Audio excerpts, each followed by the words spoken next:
last lesson, we discussed the completion of the building of the city in speech, the best, most just city, where everything was oriented to the common good.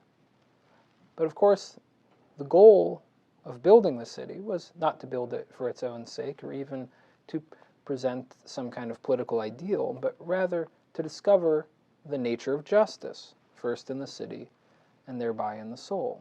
So the city, although it has generated great interest, especially from Glaucon, is not an end in itself. And in today's lesson, we follow Socrates as he brings the conversation back around to the search for the nature or definition of justice. First in the city, and then in the soul. And this, of course, requires Socrates to give an account of the soul. And it turns out that the soul has 3 parts, and we'll get to that. But he arrives at a definition of justice, which basically put is that justice consists in minding one's own business. In Greek, a somewhat proverbial phrase, but very strange as a definition of justice, as we'll see. Especially strange in relation to the ordinary conception of justice that we saw, for example, in Book 1. Socrates here, in finding the nature of justice, uncovers, you might say, a paradox, because the justice that he discovers does not clearly resemble what we normally mean by justice. That's what we'll look at in this lesson. But to begin with, the city. Socrates says, well, now that we've completed the city in speech, we can look at it and find its justice. And he proposes a way of doing this, a somewhat dubious way of doing this. He says, well, of course, we have built our city, and it is a perfectly or completely good city. And if it is perfectly good, then that means that our city must be wise, courageous, moderate, and just. This is the early appearance of what come to be called the 4 cardinal virtues. And this is agreed to. Yes. And so then, if we find the city's wisdom and its courage and its moderation, then by process of elimination, we can find its justice. So if we find those other 3 first, then whatever is left over will be the city's justice. And that's the procedure that they'll follow. Now, obviously, this is not an airtight kind of argument. You might say, well, why does the city have these 4 and only these 4 virtues? And why can we assume that justice is one of the city's virtues, right? He says the city is perfectly good, and therefore, among other things, it must be just. Socrates seems to be quite literally begging the question here by assuming that justice is something good, is part of perfect goodness. Right, so this argument is questionable, and it's also questionable whether you can discover virtue through something like a process of elimination, since that assumes that, for example, it's easier to discover what the wisdom, moderation, or courage of the city is than it is to find its justice. That itself is a questionable assumption. So as I said, this is not an airtight argument. We need to recognize that Socrates himself knows that. He is adopting a kind of rhetorical means of leading us towards discovering certain things about justice. So I suggest that instead of being caught up with the methodological problems of the way that Socrates discovers justice, we just follow him where he leads us and see what he has to say. So he starts with the city's wisdom. He says, well, the city is wise not because it has wise shoemakers or something like that. The city is obviously wise because it has wise rulers. And the wisdom or prudence of the rulers consists of the fact that they know what is good for the city as a whole and for each of its parts. And they rule in accordance with that knowledge. And that knowledge, we might say, of the common good, constitutes the wisdom of the city. And that means that we call the city as a whole wise on account of the wisdom of one of its parts, the rulers.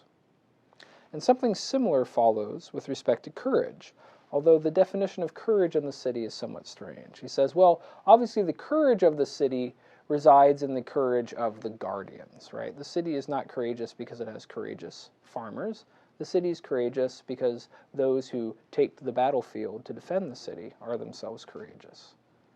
But he defines the courage of the warriors as the preservation of the lawful opinion about what is truly terrible.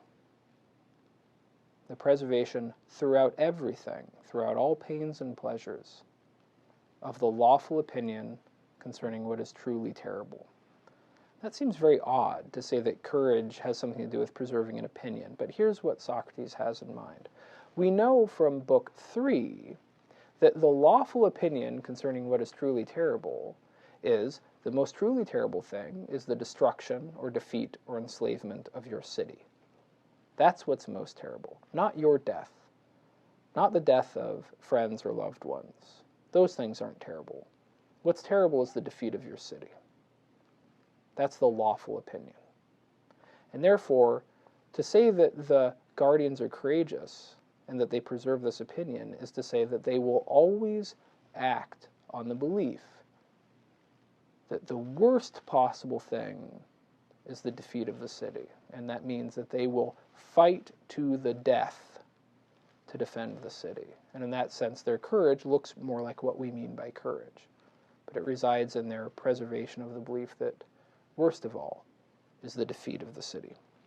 He says that they are courageous because through their thorough education and their way of life, it is imprinted as deeply as possible on them that they must be courageous in this way, so that they will preserve it in the face of any temptation or fear that might make them want to act otherwise. And what's interesting is that Socrates qualifies this, and he says, but of course, we can't say that this is courage simply, but it is political courage. That is, it's the kind of courage appropriate to a political community. Because, as we'll see, you could ask, well, is it actually the case that the most terrible thing is the defeat of your city? Is that truly the most terrible thing? But that's what the warriors will believe. So again, the city is courageous because of the courage of its warriors, the courage of its parts, of one of its parts, in the same way that the city is wise because of the wisdom of the rulers, which is one of its parts. But moderation is a different virtue, this third virtue that they identify. And here Socrates takes some guidance from common opinion, because he says, well, when we refer to an individual as moderate, usually we have something like this in mind, that what's better in them wins out over what's worse. So, obviously in the most conventional sense, the moderate person is the person who keeps under control his various physical or bodily desires for drink, for food, for sex, and those things. That's being self-controlled.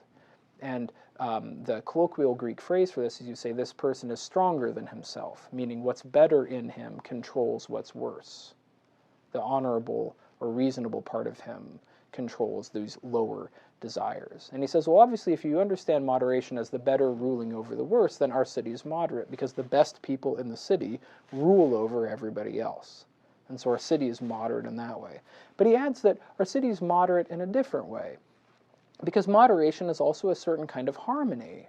The better ruling over the worse, this happens in our city not by force, not by domination, but because everybody agrees. They harmoniously agree about who should be in charge and who should obey. So our city is moderate because there is a harmonious agreement throughout the whole city, throughout all three classes, about who should be doing what and who should be in charge. So whereas the wisdom and courage of the city come from specific parts within it, the moderation of the city is a property of the whole city, this harmonious agreement. But then, what's justice? It turns out there's kind of a comical bit in the dialogue that it's very hard to figure out what is left over. Remember, they were going to discover justice by first finding wisdom, courage, and moderation, and by process of elimination, finding justice. Well, they've found those other three. What's left over?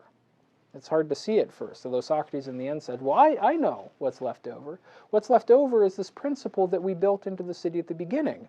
One man, one art. So when you leave aside the wisdom of the rulers, the courage of the warriors, the harmonious agreement of the whole about who should be in charge, what you will have left over is this basic generative principle of the city, that everybody ought to do the job that they are naturally suited for the city, that each class within the city must mind its own business. Farmers and artisans should be farmers and artisans, warriors should be warriors, rulers should be rulers. That's what's left over. And that's why he says, so justice in a way does match the old proverb of minding one's own business, where that business is the business of each class. So we have somehow found the justice of the city. The city is just when each class within it does its proper job for the whole. Now, that's kind of a strange definition, although it does connect, I would say, with common opinion, because obviously this notion of justice would implies within the city that each person or each class within the city be given those things proper to it. Farmers and artisans must have those things that they need in order to do their job well. Guardians must have the things they need. The rulers must have the things they need in order to do their job well. And in that sense, each class gets what it is owed, understood in terms of service to the common good. And obviously the rulers and the laws will make sure to protect this and to make sure that each person has what they are owed, what they need to serve the whole, and that they are not deprived of it. And in that sense, this definition of justice implies a lawful and just order, although you could still raise the question whether giving people what they're owed in order to serve the city matches giving them what they're owed understood simply. Is it the case that you are only entitled to those things you need in order to serve the city well? Is that really justice? You could raise that question. Socrates, he raises a few other arguments, but for now, I just want to make sure that you're clear on this definition of justice in the city, because having arrived at that, he will then use it to discover justice in the soul. The one last thing I would say about it is that, to my mind at least, it is virtually impossible to distinguish the moderation of the city from the justice of the city. Both are properties of the whole, and both seem to entail each other, right? If everybody harmoniously agrees about who should do what, that implies that each class minds its own business. And if each class is minding its own business, that would seem to imply that they agree about who should be doing what. So Socrates has defined moderation and justice in a way that makes them hard to distinguish, and we'll see that this kind of this covert identification of moderation and justice will also occur when he identifies the justice of the soul. So let us now turn to the soul. Remember, the various virtues of the city are defined in terms of the city's parts and their relations to one another. So Socrates says, well, if what we've found is to be applicable to the virtue of justice in the human soul, we first have to establish that the human soul has the same parts as the city, or that there are analogous parts, that there is a part analogous to the rulers, a part analogous to the warriors, a part analogous to the farmers and artisans. Otherwise, these definitions of virtue that we've found in the city won't apply. So Socrates has to establish the parts of the soul before he can discover the soul's virtues. But you should note that he says at the outset of this procedure that what he is doing is only a sketch, that the way in which he's proceeding is not in fact adequate to uncover truly the nature of the soul.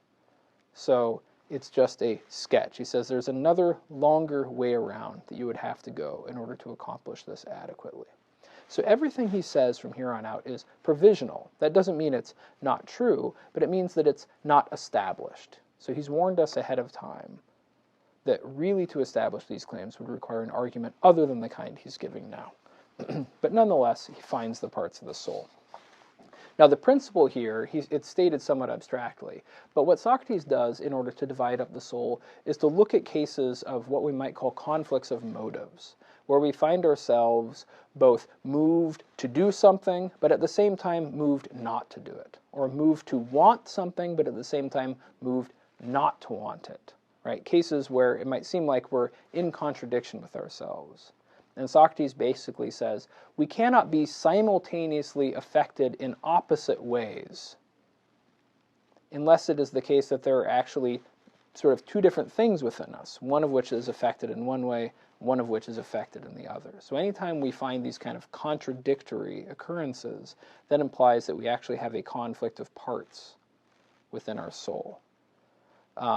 So in other words, conflicting motives establishes that the soul has parts. Now, if I explain it, I think it will become clear. He begins by making a distinction between what will turn out to be the highest and the lowest parts of the soul, a distinction between what he calls calculation, which we might call reason, and desire. And throughout this discussion, you should keep in mind that when Socrates talks about desire, he in particular has in mind bodily desires, food, drink, sex, and the like. Those are what he's usually referring to when he says desire. And he says, well, look, we find ourselves in conflict all the time. Let's say we're really thirsty and we want to drink. So on the one hand, we're moved to drink. But at the same time, for whatever reason, we've decided that it would be best if we not drink. So one part of us makes us want to drink, the other part of us refrains. And so in this case, when we decide, for example, that even though we're thirsty, it would be better for us not to take a drink, it's not the case that the thirst goes away. The thirst is still there, moving us. But another part of us, based on calculation about what's best, restrains it. So Socrates says, clearly this is a case where we have a difference of parts of the soul. We have the part of us which desires, and we have the part of us which calculates about what's best to do. And those are two different parts, and we see that because they can be in conflict about the same object. So we have a calculating part and a desiring or appetitive part. Clearly the calculating part corresponds to the ruling class. The appetitive part corresponds to the working class, the farmers and the artisans, those who are devoted to meeting the needs of the body. But what about the guardians? What about the middle class? How do they come in? Well, Socrates uncovers a third part of the soul, in Greek called thumos, or the thumoides. And this is in the Bloom translation and other translations, is called the spirited part of the soul. The passionate part of the soul that's not necessarily associated with bodily desire, but rather with passions such as anger, indignation, a sense of shame, sense of decorum, competitiveness, pride, love of victory, right? These are passions that don't have as their object the consumption of some object, the way drinking or eating does. They're more spiritual in a way. So they're not the same thing as desires. And so he'll show they're not the same as calculation here. And how he argues is he says, well, look, he tells the story of this guy named Leontius. Leontius, he's walking down the road, and there are some bodies of some executed criminals at the side of the road that the public executioner is disposing of. And Leontius has a very strong desire to look at what's going on. He wants to rubberneck, so to speak. But at the same time, he thinks it's shameful and he shouldn't do it. And so he tries to restrain himself. But in the end, the desire wins out and he runs towards the body and he gets angry at his own eyes. And he says, take your fill of this fair sight, you damned wretches. And Socrates says, you see what this shows? This shows that spiritedness, anger, can take the side of reason against desire. He gets angry at his desires. And the fact that we can get angry at our desires shows that this source of anger, spiritedness, can't be the same thing as the desires. And it also shows that spiritedness will take the side of reason against desire, oftentimes in the conflicts in the soul. Whereas he argues, and Glaucon agrees, that it's never the case that spiritedness will team up with desire against reason. He just asserts that. But even though spiritedness can be associated with the rule of reason, that, for example, you can use your sense of shame and sense of pride to hold down things that you think are lower in yourself, it's not the case that they're simply aligned, because Socrates says, at the same time, there are times when we can see conflict between calculation and spiritedness. And here he tells the story of, he gives a quotation from the Odyssey, where Odysseus has returned to Ithaca. He is in the disguise of a beggar. He is making plans to reclaim his house.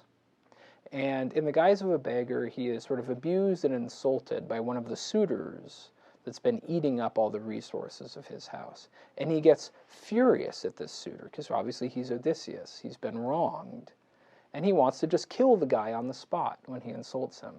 But Odysseus strikes himself on the chest and says, hold on there now. Restrain yourself. It wouldn't be good for us to get angry and kill him right now. In the context, the reason is because he says, if I get angry and kill the guy right now, I'll blow my cover and then it's all over. But if I restrain myself, then later on, I can kill all of them, right? So that's the goal he has in mind. But the basic idea is that there are times when our calculation causes us to restrain ourselves, to not act on our anger, to not act on our pride. So that shows that calculation and spiritedness aren't the same thing. And so now we have three parts: calculation and charge, assisted by spiritedness, and together ruling over the desires, an analogous structure to that of the city. And notice, by the way, that calculation calculates about what's best, and we don't actually know what that is yet. But at this point, now having shown that the city and the soul have an analogous structure, he turns to the question of the virtues of the soul. And he says, well, if they're the same parts, then it must be the case that justice within the soul consists of each part of the soul minding its own business, doing its own proper work. But instead of doing things quite that simply, he actually goes through all the virtues of the soul. So he says, for example, courage in the soul means that the spirited part preserves throughout everything reason's opinion about what is truly terrible. And the wisdom of the soul consists in the calculating part governing the whole soul in accordance with knowledge about what is best for the whole soul and for each of its parts. So you can see how the wisdom and courage of the soul are analogous to the wisdom and courage of the city. And in the same way, moderation, therefore, in the soul consists in each part of the soul harmoniously agreeing about which part should be in charge. So in other words, a moderate soul would be one where spiritedness doesn't chafe against the rule of calculation and where the desires aren't constantly chafing and fighting back, but rather a soul that is harmoniously ordered with reason on top. That's the moderation in the soul. And then, as I said, it implies, therefore, that justice in the soul consists in each part minding its own business, calculation being in charge, spiritedness obeying calculation, and both of them together ruling over the desires. And Socrates says, well, just to be sure that we're on the right track with justice, why don't we check this definition of justice against what he calls the vulgar or common understanding of justice. And he says, well, look, if you have somebody who has a soul ordered in the way that we've just said, he is the least likely person to commit injustices of the common sort. And he goes through a list of things. He says, what person would be least likely, for example, to steal something that belongs to others? Surely a person with a well-ordered soul won't do something like that. He will be least likely to lie, to cheat, to commit adultery, to neglect his parents, to betray his city. In each case, when Socrates proposes these things, Glaucon says, well, of course he wouldn't do that. Of course he wouldn't do that. He'd be the last person to do those sorts of things. Now, it isn't clear why Glaucon thinks this is quite so obvious, but I think there is an explanation. Socrates had already said, when he was turning to the virtues of the soul, well, if justice is each part of the soul minding its own business, won't such a soul be produced by the education that we were talking about, where music and gymnastic create a harmonious order within the soul? And Glaucon says yes. And what this implies is that when Socrates describes the just soul, the soul in which each part minds its own business, Glaucon takes Socrates to be describing the soul of the guardians and the rulers that they had been previously discussing, the ones that he thought were very finely educated. And of course, those guardians and rulers are the least likely people to commit all these conventionally unjust acts. So Glaucon is convinced that they found the nature of justice, in part because what he thinks Socrates is doing here is giving a picture from the inside, so to speak, of what the soul that is produced by the education they talked about before looks like.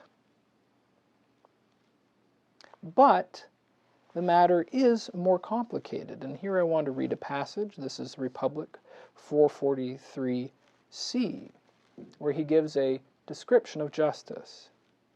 He says, in truth, justice was, as it seems, something of this sort, that is, each minding its own business. But however, not with respect to a man minding his external business, but with respect to that which is within him, with respect to what truly concerns him and his own. He doesn't let each part in him mind other people's business, or the three classes in the soul meddle with each other. But he really sets his own house in good order and rules himself. He arranges himself, becomes his own friend, and harmonizes the three parts within him, exactly like three notes in a harmonic scale, lowest, highest, and middle. And if there are some other parts in between, he binds them together and becomes entirely one from many, moderate and harmonized. That's his description of the just soul.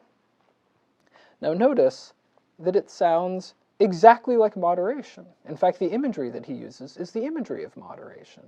It is harmonized. He even calls it moderate. Right? So, as I said before, as in the case of the city, so in the soul, justice and moderation seem to be defined in a way that makes them indistinguishable. But it's even stranger than that. If you think back to the definition of the justice of the city, that justice of the city was inward-looking or self-regarding. What makes a city just or unjust? Not how it treats other cities.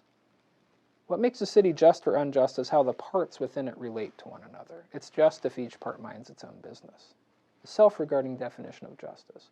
Now, normally when people would talk about the justice or injustice of a political community, they would be thinking about the way it treats other political communities, unjust conquest, just self-defense. But Socrates leaves those considerations out. And the same thing happens in the definition of justice in the soul.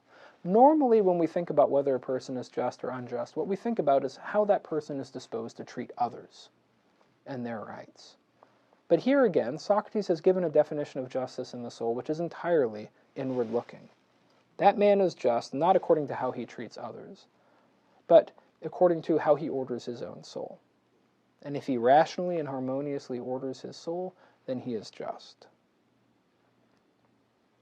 So that's quite different from how we normally think of justice. This is not justice as a social virtue. Any of the external effects of justice are, you might say, contingent or accidental. That's why Socrates goes on to say, and such a person who has a well-ordered soul will deem those actions just which serve to foster or preserve the proper order within his soul. And he will deem those actions unjust which undermine the proper order in his soul. In other words, the standard that distinguishes a just action from an unjust action is how performing those actions will affect you, not how they affect others.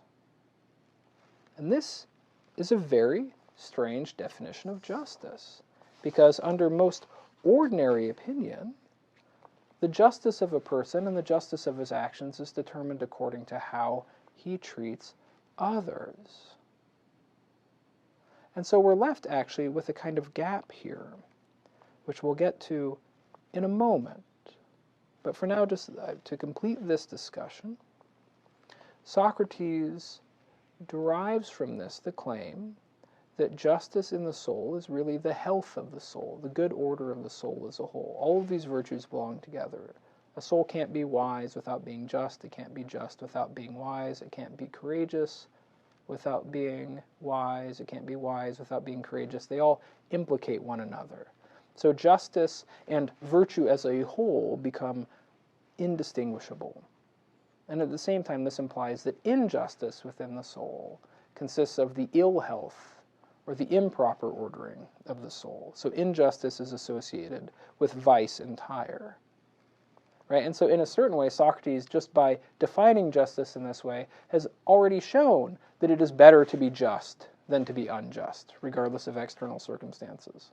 And that's why when Socrates says, okay, we found our definition of justice, now let's determine whether it's better to be just or unjust.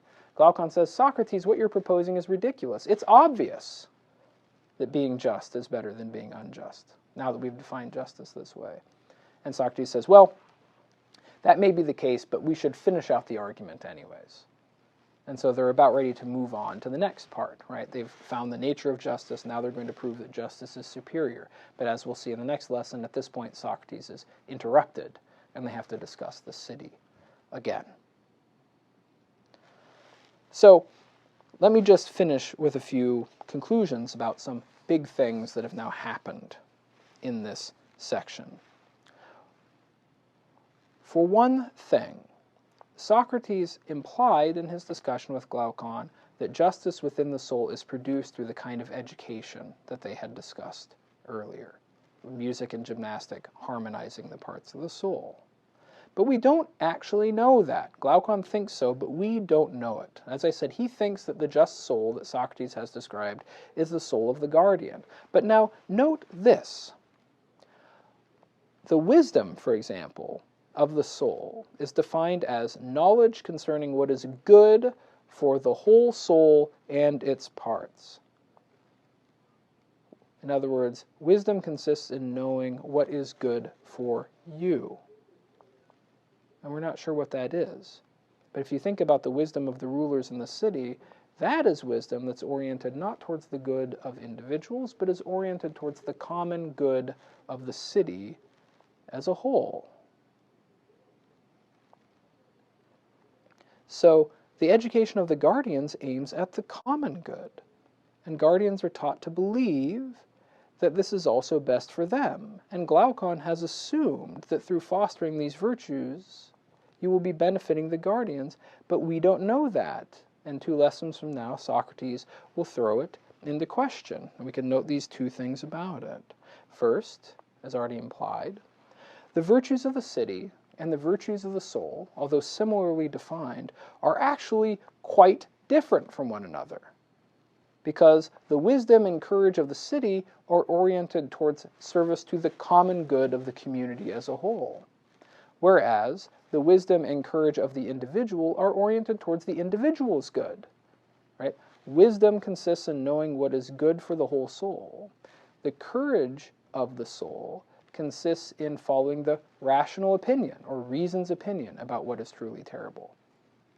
And we don't know whether that courage in the soul is identical to the courage of the guardians, because we would only know that if we knew that it were truly the case that what is most terrible for the soul is the defeat of one's city. That's what the guardians believe, but it is a questionable opinion, right? Because we simply don't know what reason says is good yet. We don't know what's good for the individual yet. That hasn't been determined. But we know enough to see that the virtues of the city and the virtues of the soul cannot be said to harmonize yet, at least. We don't know whether a person who has a just soul will be a good ruler. We don't know whether a courageous warrior will be a simply courageous human being.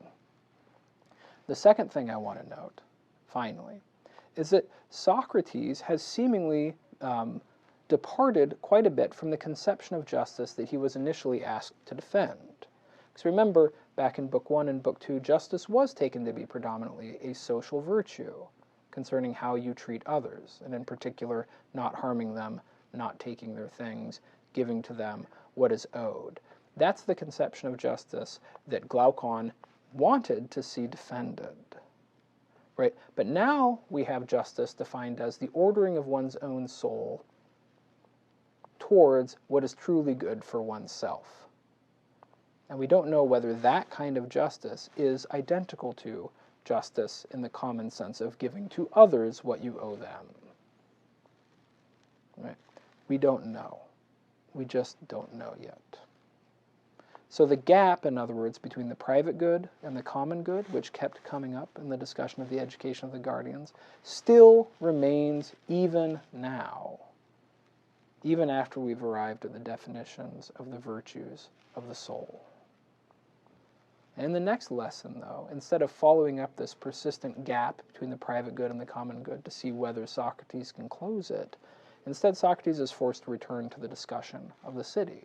And it turns out that the city hasn't actually been fully founded yet.